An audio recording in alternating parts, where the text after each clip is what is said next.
పిత పుత్ర పవిత్రాత్మ నామమున ఆమేన్. ఈరోజు జూలై 23వ తారీఖు.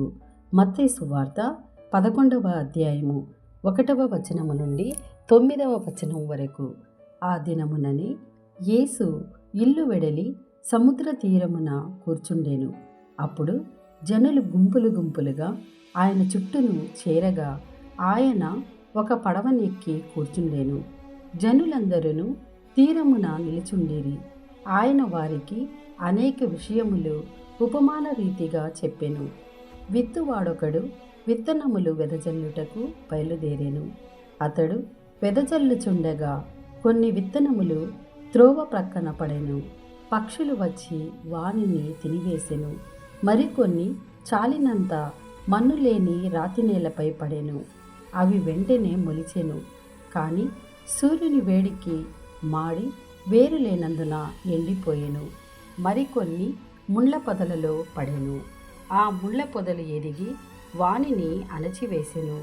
ఇంకను కొన్ని సారవంతమైన నేలపై పడెను. అవి పెరిగి ఫలింపగా 100 60 30 పంటను ఇచ్చెను. వినుటకు వీలున్నవాడు వినుగాక అని యేసు పలికెను. ఇది ప్రభుని వాక్కు. సర్వేశ్వరునికి వందనములు. పిత పుత్ర పవిత్రాత్మ నామమున ఆమేన్. ప్రభువా, ఈ వాక్యాన్ని వింటున్న ప్రతి కుటుంబాన్ని ఆశీర్వదించండి. ఈ వాక్య పఠనము ప్రతి ఇంట సుగంధ పరిమళాలు వెదజల్ల చేయండి. మీ వాక్య పరిచర్య చేయుచున్న ప్రతి ఒక్కరిని దర్శించండి, ఆశీర్వదించండి, ముందుకు నడిపించండి.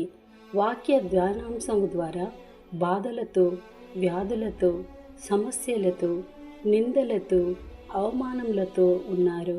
వారినందరినీ దర్శించమని యేసు నామములో అడిగి వేడుకుంటున్నాం తండ్రి. ఆమేన్.